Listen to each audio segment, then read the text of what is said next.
Chapter 7. Rondo of the Cat Fairies. Good morning, Seina-sama, Commander Sauren. The staff greeted Seina and Sauren when they showed up at the command center. Sajio and Kagaya were giggling. Oh, Sauren, you'd make such a wonderful bride. You really have no other choice but to become a woman. What are you two going on about? You were pretty drunk last night, so we sent some fairies out to wake you up on time. They told us everything. Seina and Sauren turned red. Seina and Sauren were asleep in the same bed. He was holding him in his arms firmly. Seina and Sauren both took a bath. Sauren made him homemade breakfast. Small cat fairies giggled. Don't tell people that, you jerks. Ahaha, you know how fast word travels from the cat fairies. I wouldn't be surprised if the whole base knows by now. What the cat fairies were saying wasn't wrong, but obviously their words were easy to misunderstand in such simple context. You realize being upset like that isn't helping your case. Kagaya pointed out. The female officials cried out as they began to blush, and the wrinkles between the eyebrows of male officials were getting deeper. The female officers are all pervs, I see. Well, good luck. I hear his wives are all beautiful and talented. You've got some hard competition. Stop it already. Oh wow, Seina. You look surprisingly calm about all this. I'm just exhausted from all the surprises I've had this morning. Ahaha, I understand. By the way, the cat fairies have a psychic link with each other, so they can instantly share any information between them. It's useful for keeping an eye on things, but well, it has some disadvantages. Alone they're intelligent, but as a group they're a bunch of dumbasses. They have a lot of difficulty forming a united consensus. Are you sure you're okay to work? Did you stay up drinking all night after you left Sauren? You're one to talk, Sajio. You still smell like booze. I don't decompose alcohol like you do. My body is different than yours, Kagaya. Sajio looked embarrassed. She liked getting drunk, but the smell embarrassed her. She was supposed to be a seductress as a dryad, but when she drank, she smelled like a sloppy drunk. By the way, how would you feel if there was a beautiful woman like me sleeping next to you? I would never do such a thing.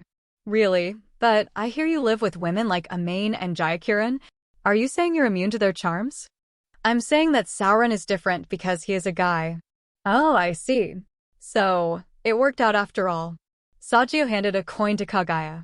They had clearly been betting on something. Seina let out a sigh. Oh, I see. So this was all you two's doing. Well, sort of.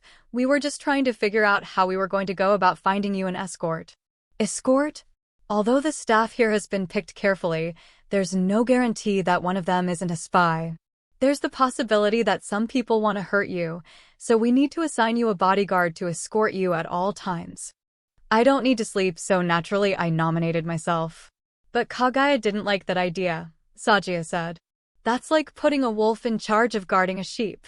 Leaving a man with a dryad like you defeats the point of even giving him an escort. I would never stoop so low. Yesterday you were completely out of control. Do you want to end up as firewood for my fireplace? No, I don't.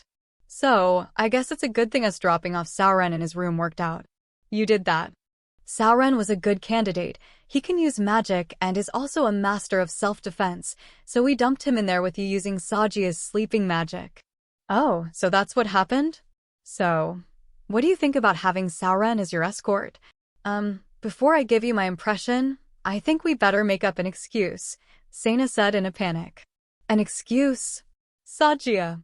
Kagaya. What is the meaning of this? They turned around to find Hakurin, Jayakiran, Karen, and Swearin angry and cutting off the only way out of the room. As usual, Hakurin was caught in a thought loop. Eventually things were cleared up and they agreed that Sauren would make a good bodyguard for Seina.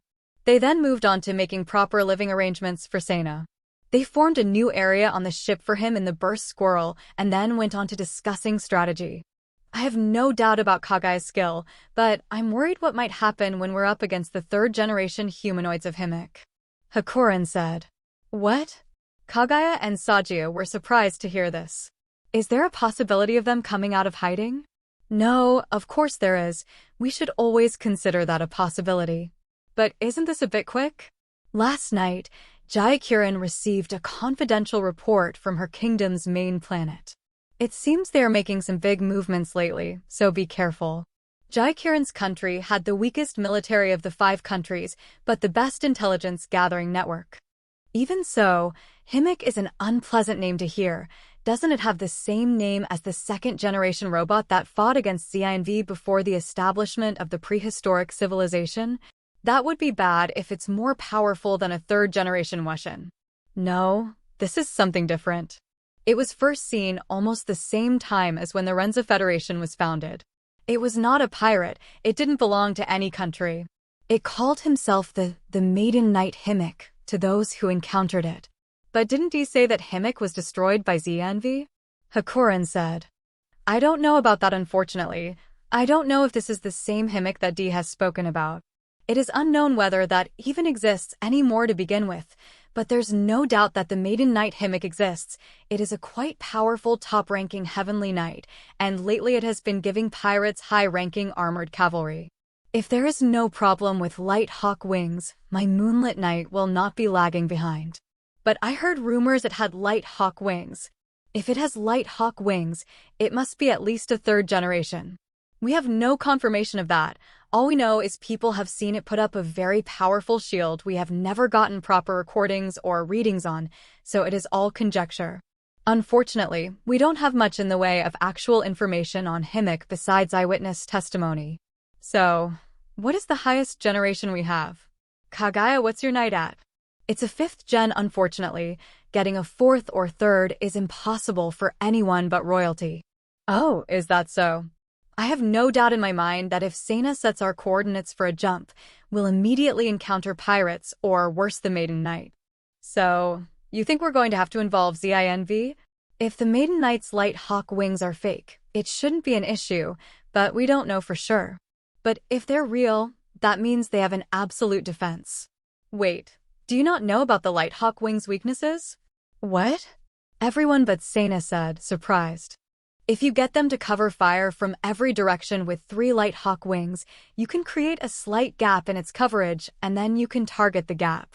Even then you have to break through the ship's normal shields, and it's difficult to pull off because you have to sustain a multi-directional attack and hit the core of the ship, which is very small and moves quickly. It's not that big of a disadvantage in long-range fights like you have in the Federation, but in close combat like we have with the armored cavalry, it can easily become an issue, Kagaya said. Either way, we're going to have to be prepared to use ZINV if the Maiden Knight intervenes, but don't forget our main target is the pirates. They're prideful and most of them wouldn't even entertain the idea of accepting help from the Maiden Knight if it was offered. So, that's thankfully one advantage we have. What happens if we enter a battle and we lose? Usually, they take our cargo as well as parts of the wrecked ship. They hold it for ransom or use it for repairs because they're so expensive. So, they don't take pilots hostages? Not typically. Pirates want money and handling people is a big hassle. Our troops usually retrieve our pilots when we lose. Don't worry, if anything happens, we will handle everything for you. Only recently has anyone violated the rules of battle, but it's still not common. It was like the implicit rules not to harm passengers in the Galactic Federation if the cargo was handed over. We're going to have to teach you all the battle procedures. We can rush through it, and we can use an accelerated space, but it's not like we can do it all in one day.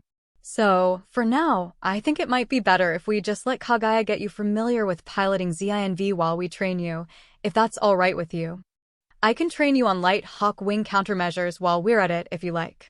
Well, I don't exactly have a lot of experience piloting ZINV, so I would be thankful for any training you could give me, but don't you think that's kind of dangerous? To pilot ZINV? No, I mean we might get caught up in my probability bias. Is it really that bad?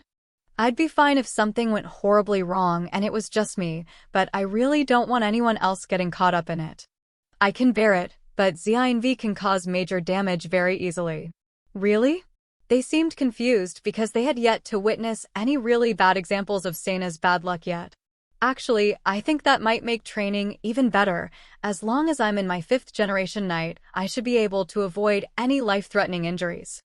I think we should lay off doing anything too intense, but I agree it could be good training. What do you think, Sena? Hakuran-sama. Okay, let's do it. Sena and Hakuran mutually agreed.